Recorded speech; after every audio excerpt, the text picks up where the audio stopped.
Good morning. Good morning, good morning, good morning. Welcome to Coffee Moaning. Good morning, coffee moaners. Good morning if you're listening on podcast. Good morning if you're doing the washing, if you're on the loo, if you're snogging your other half, if you're ironing, whatever it is you're doing. Good morning, good morning. Nadia is in hospital.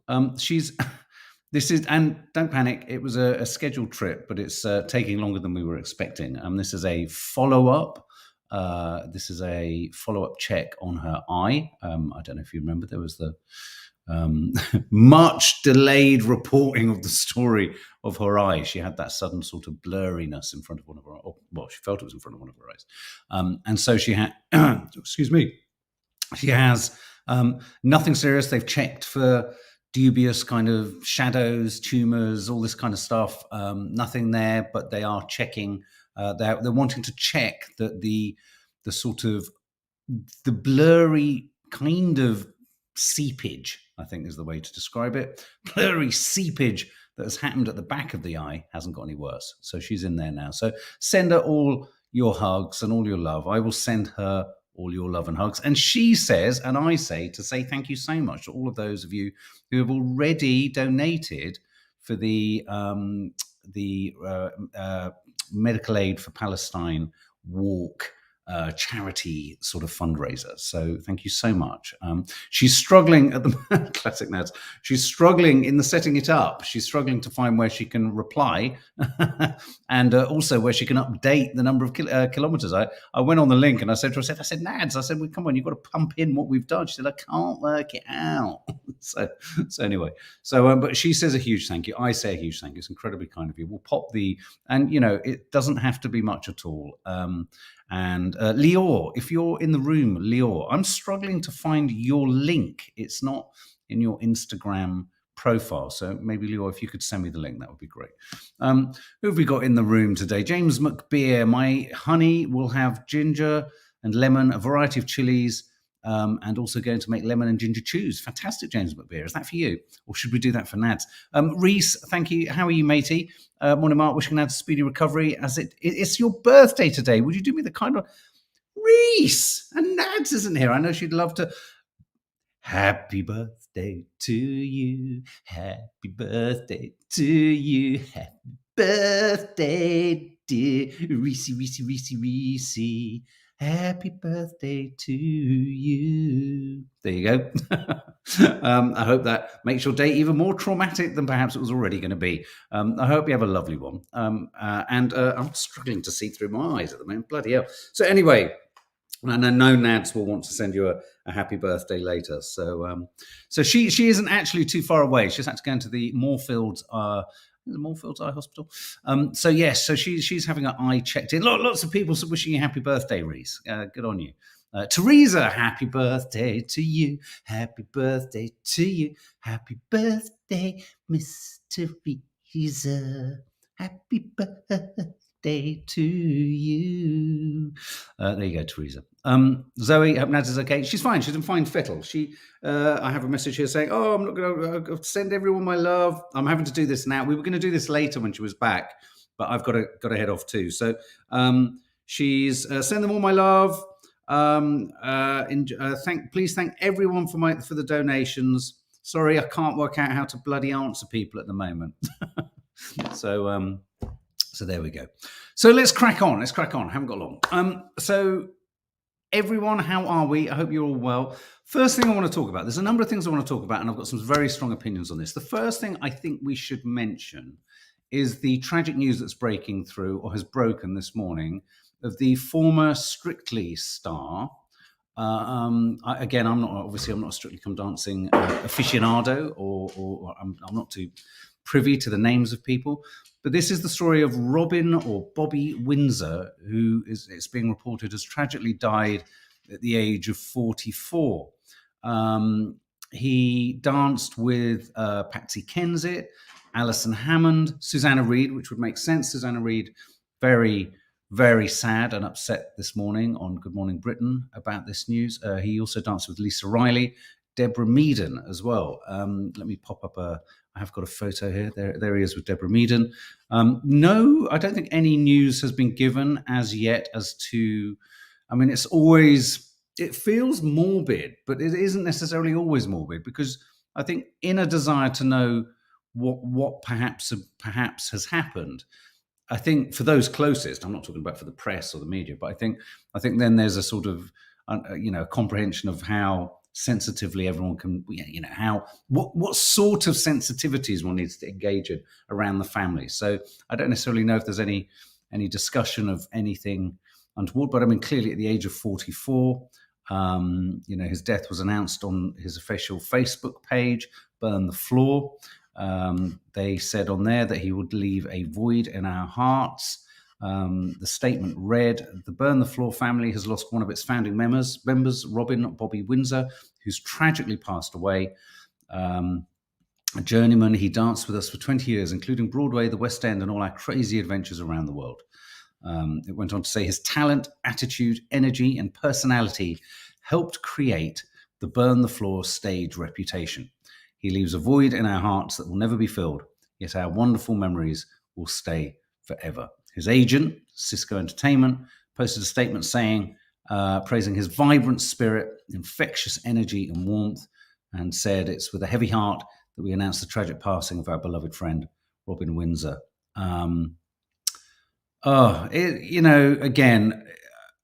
the terrible fact of the matter is, I don't know if anyone else feels this, when you hear of someone dying at this age, one does pause and wonder whether it's a sort of mental health thing, potentially a mental health thing. And I mean, of course, not necessarily suicide. I don't want to speculate. It's not right to, but you just don't know, and that's the problem with all of these things. You just don't know, and I'm sure within good time we will hear. But yeah, very sad, very young. And I just felt that should be mentioned first, really, because I know a lot of you are strictly fans. I don't know if my mum, you will know, Russ Ouch, could be hard. It could be something as rapid as a heart attack or something like that. Yeah, obviously, the concern is, the concern is the concern that they've passed away, isn't there? But then there's the added complications always of anything that is potentially mental health related.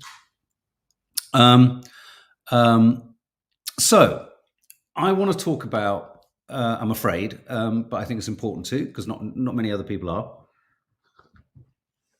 The Daily Telegraph is reporting today, or its headline today, which is significant, has said that the US is moving to stop Israel's invasion of Rafah. I think it's fair to say that there is a definite mood change in the language that's being used. This is the suggestion that the US may even be penciling some kind of a temporary ceasefire order on, Ali P, his last Instagram post was quite telling. Sorry, I can't pull it up at the moment, Ali P. Okay, well, I'll have a look at that afterwards. Oh, God, poor family, poor him. So Joe Biden is pushing for a United Nations vote on a temporary ceasefire. Again, I don't know if you saw our Coffee Morning yesterday. We're in this ludicrous scenario of all these gradations and variations and spins and permutations and hybridizations of ceasefire: permanent, non-permanent, impermanent, temporary, semi-temporary, a pause, half pause, not really a pause. So anyway, everything and anything that moves closer towards preventing the death of more innocents in Gaza and the likely, as we're beginning to discover, potential death of more hostages.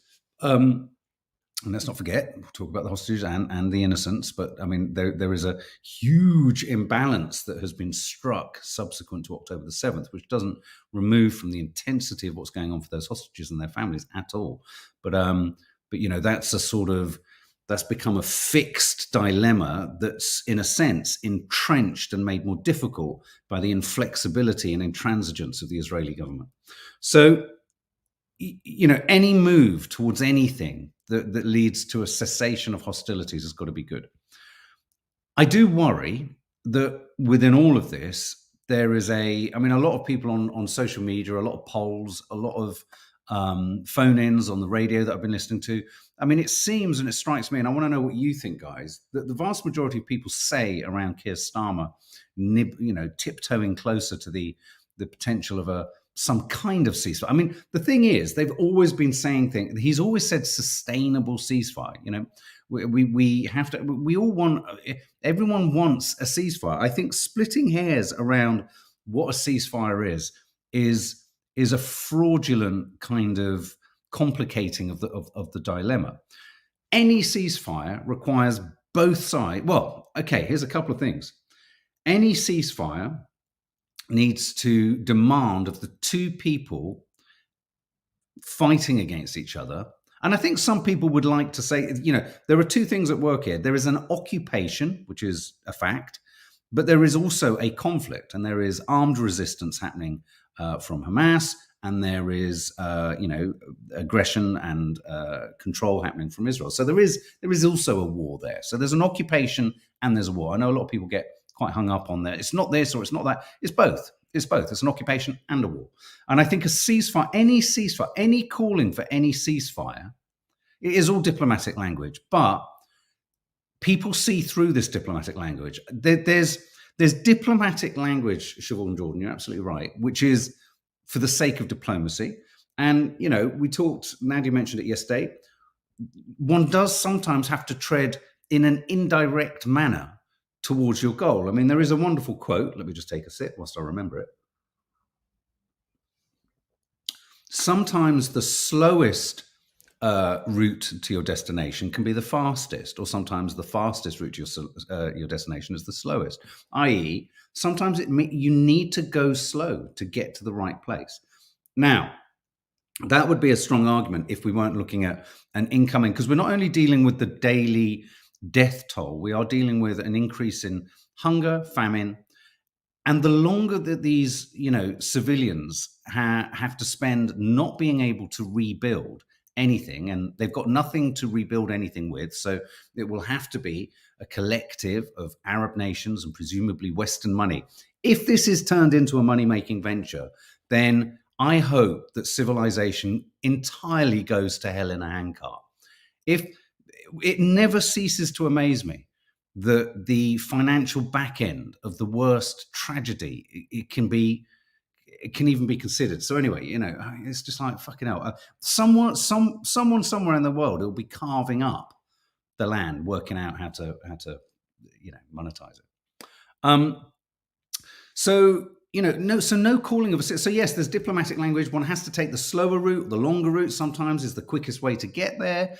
But also, we are in an election year, and that really complicates things for me in the trust department, because I know for a fact that the Labour Party and all parties, they focus group the hell.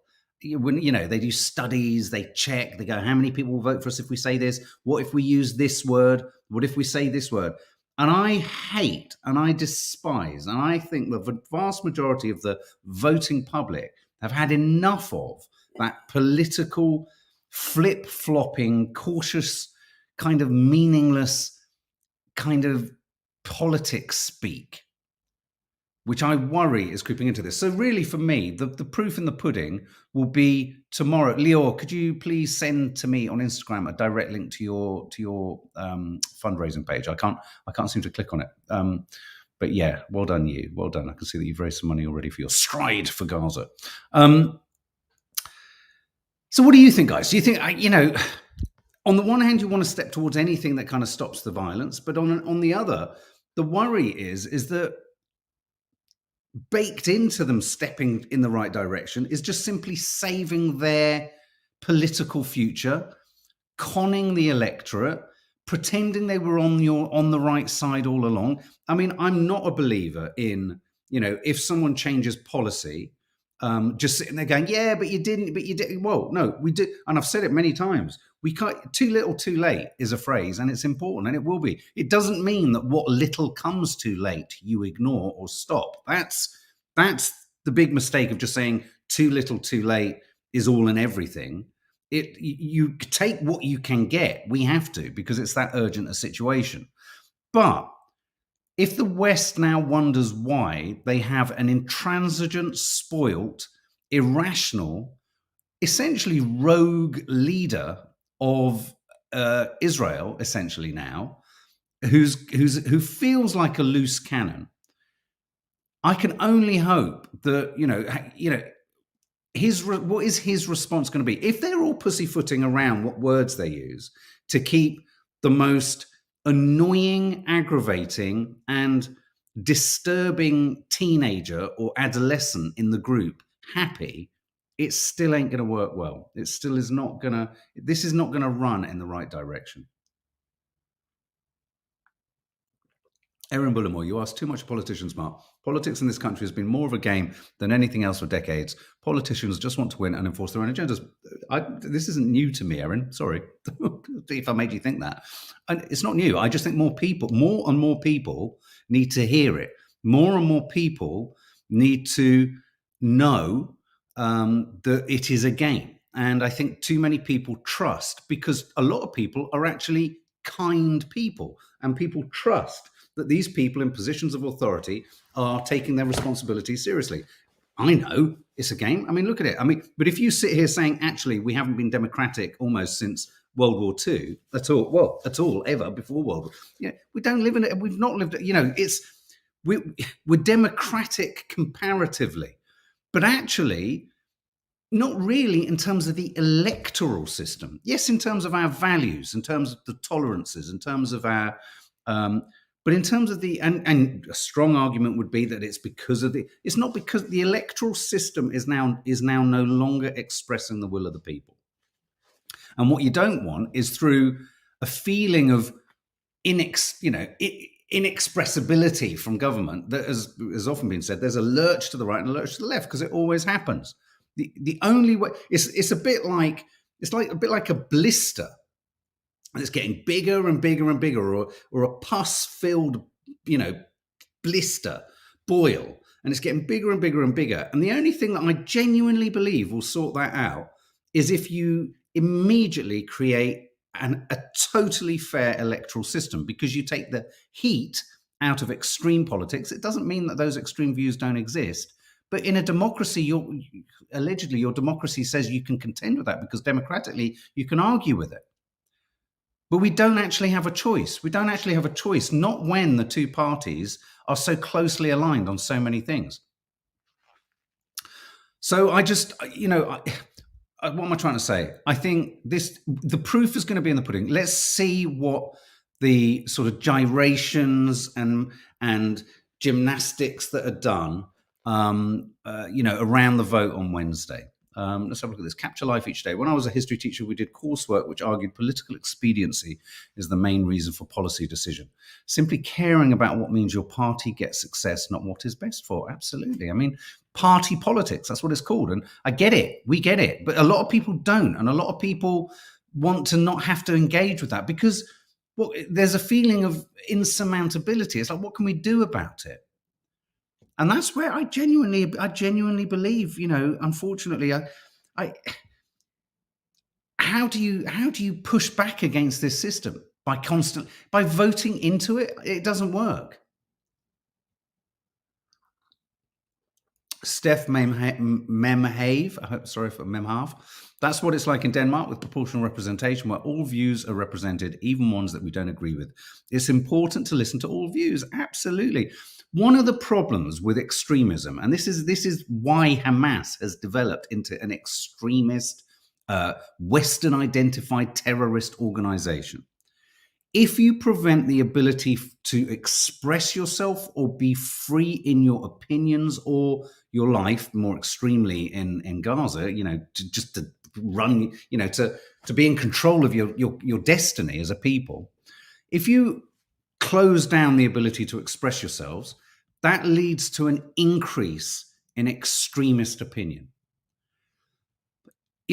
I hate the fact that it's conservative parties and Labour parties that have tried to make the term proportional representation it's like saying, and this is no disrespect to vegans whatsoever, but I think, unfortunately, the vast majority of people, and I've been in that place too, go, oh, veganism, oh, okay, it's all well and good. It's all well and good, but oh, yeah, not for me.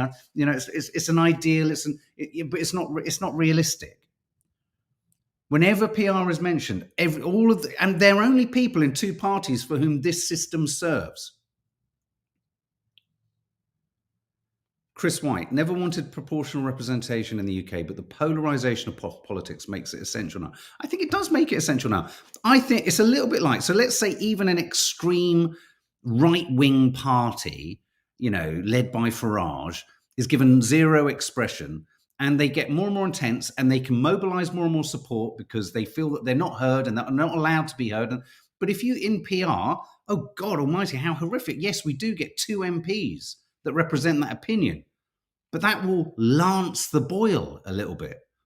Yes, they're able to then sort of voice it, but you still have the same laws in place about hate speech, about illegality around it. I just think we have to, it's never been more crucial that the things, I tell you what will happen for a fact. Labour will get in, they won't be able to change things sufficiently in the first term, and the Conservatives will come back in this system. The first thing they say about addiction is, insanity is doing the same thing time and time again, expecting a different outcome. And we never get a different outcome. We never get a different outcome. So what do? You don't vote. Where's the fucking Liberal Democrats? They used to be the ones that used to say about PR. But again, they get marginalized. It's an impossible situation to resolve. But what can you do on the sidelines? You can watch it, and that's why I'm in a dilemma, because I don't want to. Starmer has stained the Labour vote for me. Regardless of what little kind of patchwork patching up he does now, too many people will not forget his sanctioning of turning off the water. It wasn't like a misspeak, because he didn't come out later that day saying it. It was 9 days, when he realised, like everything with the Labour Party, but also like everything with the Conservative Party, he realised this wasn't floating right with the voters. Oh, I better say I didn't mean it like that.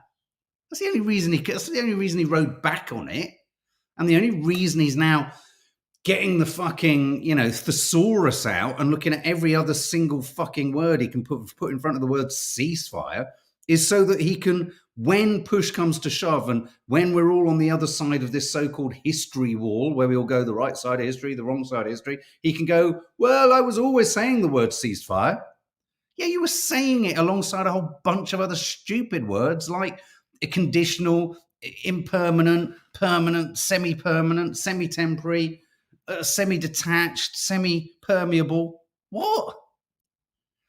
The next absolute election that has to happen in Israel, I think, isn't until 2026. And I've said before, I genuinely think Netanyahu is hedging his bets and hoping that Trump gets in, because Trump will be even more favorable. Favorable. I mean, Biden again. It's like, have you seen the White House press? Here's an important distinction, and someone said it yesterday. I can't remember who. So even the White House are moving towards, well, I mean, Rafah, this is bad. We need to do something about it. But then when Kamala Harris yesterday was asked, well, will you stop selling the arms to Israel that are about to invade Rafah? No, they can't do that. What they've all realized is that they can get even closer to saying the word ceasefire and it be meaningless, but potentially gain electoral progress. That's all that's happening right now. Oh, I think we could possibly make the word ceasefire less hostile. So hang on a minute. Every single other person who calling for a ceasefire was castigated and characterized as a hate marcher or as an anti-Semite or as refusing Israel the right of self. Hang on a minute. Oh, it's suddenly all right, is it now? It's like being in a row with someone who suddenly immediately changes the rules. It's diabolically illogical and self-serving. And that's what's going on here. That is all that's going on here. They are clambering around this. Literally, you can see them all clambering over the word ceasefire, going, everyone, All those people have been saying ceasefire. Oh no, it's gone on a bit. Well, let's use the word ceasefire now. Ceasefire. They say it. Oh, just say it a bit more. Oh, could we get into government? Yeah, say it. Say it. Put another fucking thing in front of it. Say I don't know. Immediate all side ceasefire. A bit of a ceasefire for now. Oh, that might do it. It's shambolic. It's transparent. It's, you know what? If I was at school and this was my, I'd be like, get in the hall, go and stand outside, and I'm going to call the deputy head. You're a disappointment to the class, and you're a disappointment to yourself. I'll be calling your parents. To all of them. To all of them. You know what? And the other thing that really gets me is I was the social secretary at my university for a bit. And I remember thinking there were all the kind of ardent, Labour Party, and there was the Conservative Party. The Conservative Party were always, literally even then, dressed in they always had ties, and the Labour Party always had sort of John Lennon glasses. And I always remember thinking, I remember being in one of these meetings. I was in a student union. All I was interested in was trying to book The Shaman. Do you remember them? The sort of Scottish electro sort of dance band. We booked them. They were great. I remember looking at these people going, fucking hell, I hope these guys don't end up running the country. Because all they liked was the sound of their own voices. They didn't care. They didn't care about students. Shem, retired teacher here. I hear you. Oh, really? Would you send them out and get in the hall? Starmer, Rayner, Sunak. Stand in the hall, stand away from each other, don't look at each other. Head of year will be along shortly. It's shocking. It's shocking. It's embarrassing. And the amount of people who don't fucking want to see it for what. Oh no, whatever. You're a lunatic if you think. Oh yeah, bollocks. Oh yeah.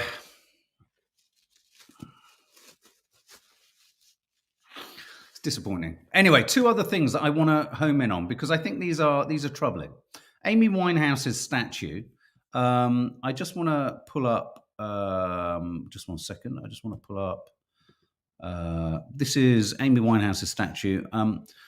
So a Free Palestine flag has been placed against the Star of David on her necklace. And this story is Star of David necklace covered by pro-Palestinian sticker. This is the statue that's in Camden Market. Obviously, she's comes from a Jewish family. Police are carrying out inquiries after a Star of David necklace on a statue of singer Amy Winehouse was covered with a sticker of a Palestinian flag. Now, this is troubling. This is troubling because, essentially, yes, this can amount to, or could be a clear act of vandalism, sabotage, anti-Semitism. Absolutely, it could be. I mean, this is, The difficulty with this is, and the difficulty with these charged images, highly charged images, it could also be, and I'm not in any way, before anyone jumps up and down about this, I'm not in any way diminishing the potential of this being a anti-Semitic kind of moment. What I would say, though, where one has to exercise caution, and I worry about the reporting of these stories, that caution, and I've got another story that speaks to this too. And I'm going to use an analogy now, which is kind of it's certainly not politically charged and in no way seeks to diminish what this could be. So it could be an anti-Semitic act, absolutely. I want you to tell me what you think of it, guys, the sticking of the sticker. But for example, I remember when I was younger, me and my friends used to go, because we'd go out at lunchtime, we'd get a cheeseburger and we would take the gherkins out.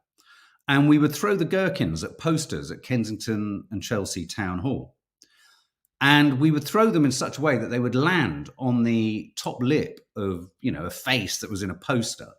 And we'd laugh because it would make it look like Charlie Chaplin or Hitler or whatever. You'd be laughing.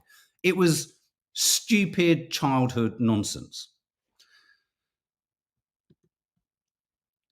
we don't know the circumstances in which this happened. Now, if there was CCTV footage of people surreptitiously coming up and kind of doing it in a kind of malicious manner, maybe you phone them up, check them out, ask them what was going on, why were you doing this? But we don't know that. We also don't know who put it there. Abby Reed says, imagine being more concerned about a sticker than a genocide. Now, again, this could be an anti-Semitic act, but you need to know who put it there in order to be able to say that, because there's another story also in the press about a birth certificate that's been returned from the Home Office. And again, as I say with the Amy Winehouse story, this is really important to say this. If this is true, it is awful. But I think we need to know it's true before the story is reported. That's my point. This is the story of a baby's birth certificate being returned from the Home Office with Israel scribbled out. A girl's parents are very concerned as the Home Secretary vows appropriate action will be taken. And what you can see there is an image of the birth certificate with the personal details redacted. But you can see under the place of birth of the father, the word Israel has been scribbled out there. And there is a tear. I think you can see there's a tear in the middle of the page on the right. My first thought about this when I saw this, well, when I heard this, I was thinking, bloody hell, that's awful. But then I thought, how do we know this was done? I remember, and again, I'm not diminishing, I'm just trying to use analogies that are in the real world, that are not sort of within the pressure cooker of the Israel-Gaza conflict. I remember receiving a plant from somewhere, and I said it came in a thing and it was destroyed and the roots were pulled out and all this kind of stuff. And they demanded that I send a photograph of how it arrived. And because I couldn't send a photograph of the damage of it, I sent them just the dead thing. They didn't trust or believe that I might not have just pulled it apart. And they said, we can't, otherwise people will just be... It would be an odd thing to do and it would be an unusual thing to do.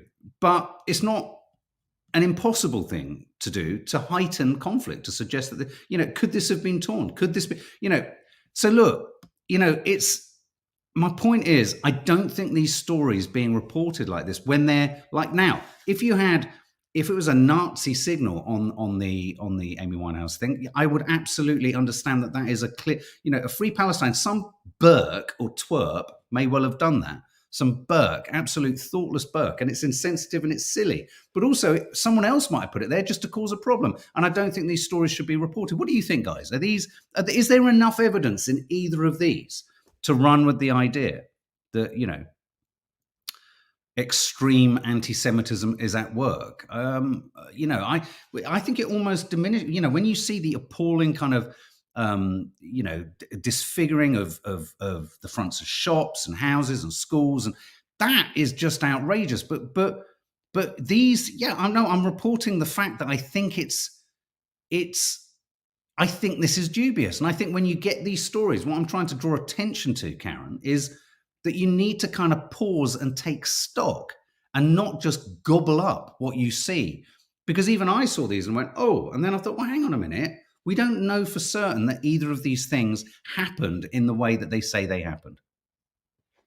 So that's my point. There's too much, I think, sort of hypothesizing going on. Erin Bullimore, no, the sticker could have symbolized how Jews stand with Palestine. You can't, and it's intention, isn't it? And if you can't unpack the intention, and if you can't prove that the letter wasn't ripped or that someone's being sort of, wanting to aggravate, yeah. DP, Mark, yes, anti-Semitism is wrong, but these are acts of a couple of individuals. Where is the narrative of anti-Islamophobia? Yeah.